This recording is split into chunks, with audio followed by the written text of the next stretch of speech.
the childlike qualities that we carried as kids, not the childish qualities like whining and complaining and stuff and being like, feed me, but the childlike qualities of like wonder and like curiosity and faith and hope and belief and just the capacity to be creative and use our imaginations, and all those wonderful childlike qualities have kind of gotten like beat out of us as we grow up through elementary school and junior high and high school and get jobs and get credit cards and get, start dating and we get, our first, speeding ticket in the mail and all those kind of things. Like the system of like the grown-up world, the grown-up kind of American dream, what you might call it, is kind of like, it kind of kicks the childlike wonder out of us. But I think like the whole reason that happens is because the people that stay childlike are the ones that change the world.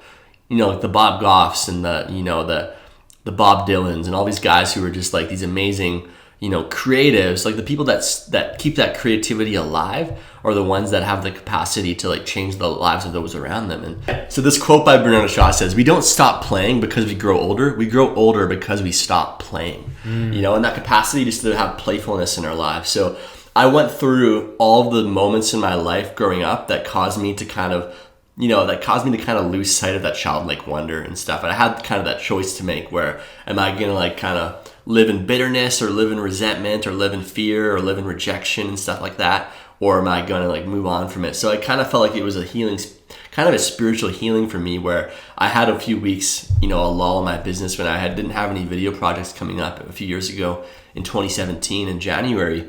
And I just like felt like I was like, I'm just going to like write down everything I ever remember from my childhood and just see like what sticks and why does it stick? Why does it resonate with me? And maybe it'll resonate with friends and family too. So I wrote down like every story that I could ever think of in like vivid detail from my childhood.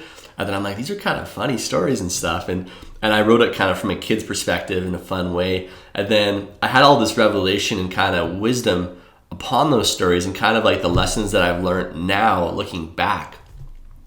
Because I think we can get so caught up in, just looking, to the future and being future oriented, and that causes a lot of worry and anxiety, right? So for adults, but I think if we're able to like learn from our past, it makes a lot more sense to learn about the person we're becoming too.